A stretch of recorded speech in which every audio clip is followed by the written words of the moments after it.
दोस्तों, क्या आपका कनाडा का वीज़ा रिफ्यूज़ हो चुका है? क्योंकि अक्सर लोग 1 या 2 रिफ्यूज़ल के बाद हार मान लेते हैं। आज की इस वीडियो में हम जिस केस स्टडी के बारे में बात करने वाले हैं वो है मिसेस संदीप कौर जी का। इनकी 2 रिफ्यूज़ल आई थी और जो इनकी रिसेंट रिफ्यूज़ल आई थी वो जनवरी 2026 में आई थी और इनका जो पीपीआर आया था वो 23 फरवरी 2026 को मिला था। यानी कि तकरीबन 17 जनवरी को इनकी रिफ्यूज़ल आई थी और 23 फरवरी को इनका पीपीआर आया था। यानी कि काफ़ी कम टाइम में इनकी रिफ्यूज़ल से अप्रूवल में चेंज हुआ है। इस वीडियो में हम इन्हीं की केस स्टडी के बारे में, इनके डॉक्यूमेंट के बारे में, किस तरह से हमने इनके केस को रिप्रेजेंट किया, क्या टिप्स एंड ट्रिक्स हैं, आप किस तरीके से अपनी रिफ्यूज़ल को अप्रूवल में चेंज कर सकते हैं, वो सब कुछ इस वीडियो में मैं आपको डिटेल में बताऊंगा।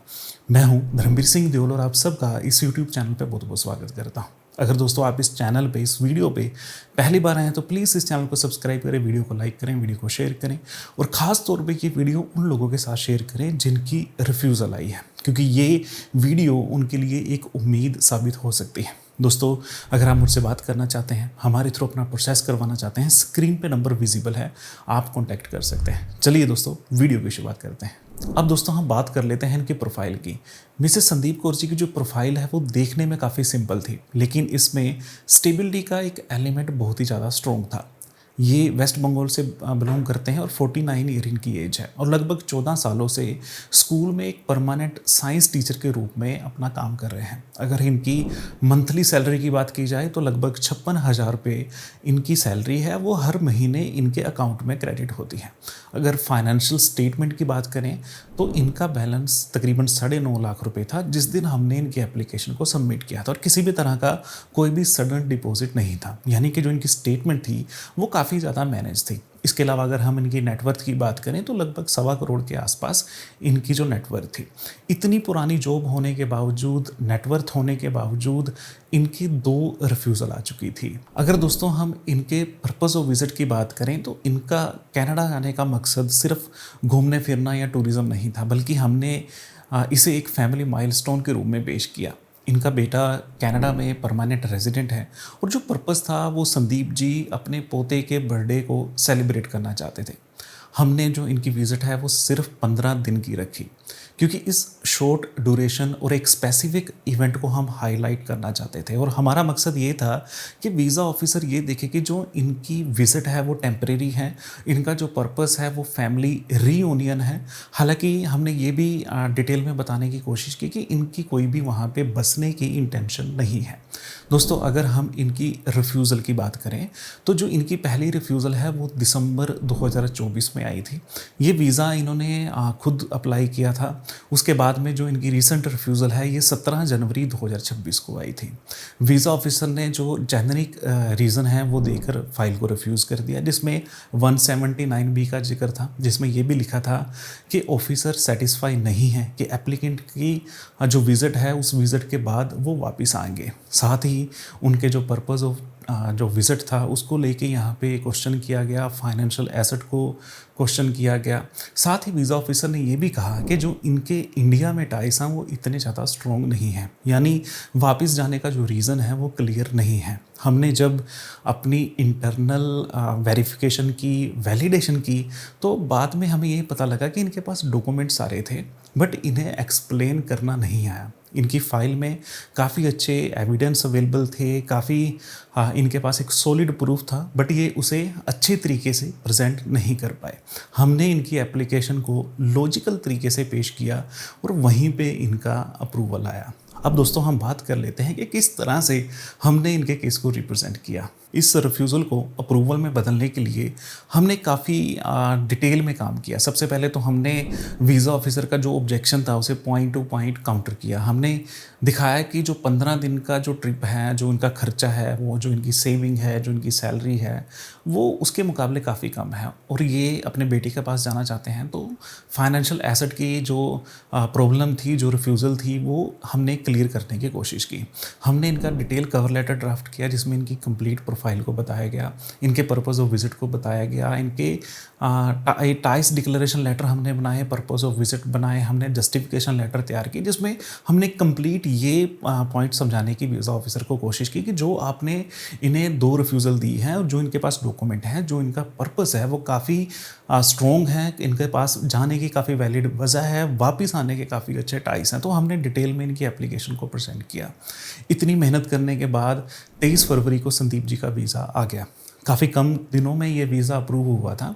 और अगर हम रिफ्यूज़ल की बात करें, क्योंकि काफ़ी लोग ये कहते हैं कि जी हमारी अभी रिसेंट रिफ्यूज़ल आई है तो क्या हमें दोबारा अप्लाई करना चाहिए। दोस्तों, ये रिफ्यूज़ल 17 जनवरी 2026 को आई थी। हमने जो इनके केस को रिप्रेजेंट किया, क्योंकि कुछ दिन इन्हें समझने में लगे, कुछ दिन हमें डॉक्यूमेंट बनाने में लगे, तो काफ़ी टाइम इस प्रोसेस में जाता है। 23 फरवरी यानी कि काफ़ी कम टाइम में इनका वीज़ा आया था। तो कैसे ही 17 रिफ्यूज़ल को जो फाइल रिफ्यूज़ हुई है, 17 जनवरी को जो फाइल रिफ्यूज़ हुई है और 23 फरवरी को जिनका वीज़ा आ रहा है, तो इसमें कहीं ना कहीं डॉक्यूमेंट का लॉजिक है। रिफ्यूज़ल का मतलब एंड नहीं होता।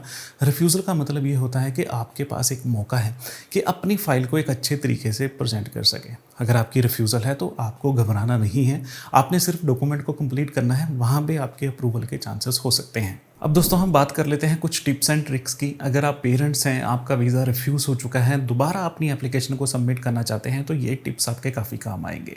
सबसे पहले अपनी एप्लीकेशन को कंप्लीट करें। सब सिर्फ बेसिक जो फॉर्म भर देना काफ़ी नहीं होता, इसमें आपकी जो प्रोफेशनल प्रेजेंटेशन है वो काफ़ी काम आती है। इसमें आप ड्राफ्टेड कवर लेटर को काफ़ी इंपॉर्टेंस दे सकते हैं, काफ़ी अच्छे तरीके से बना सकते हैं, जिसमें आपकी पूरी की पूरी स्टोरी हो। वीज़ा ऑफिसर को समझने में ये काफ़ी आसानी होती है। साथ ही सपोर्टिंग डॉक्यूमेंट जैसे कि प्रॉपर्टी वैल्यूएशन रिपोर्ट है, सीए समरी है, आपके आईटीआर हैं, आपके एम्प्लॉयमेंट हैं, आपके फाइनेंशियल डॉक्यूमेंट हैं, उन्हें एक अच्छी तरीके से ऑर्गेनाइज्ड करें। यानी कि जो उनकी सीक्वेंसिंग है वो काफ़ी अच्छी होनी चाहिए, जहाँ पर वीज़ा ऑफिसर को पहली नज़र में आपकी सारी की सारी डिटेल मिल जाए। हमेशा कंप्लीट एप्लीकेशन सबमिट करें, जिससे आपकी वीज़ा आने में आपकी आसानी हो सके। दूसरा, आप हमेशा प्रोफेशनल तरीके से अपनी एप्लीकेशन को प्रेजेंट करें। आपकी फ़ाइल की फॉर्मेटिंग इतनी क्लियर होनी चाहिए कि वीज़ा ऑफिसर को जो ज़रूरी जानकारी है उसे ढूंढने में मेहनत ना करनी पड़े।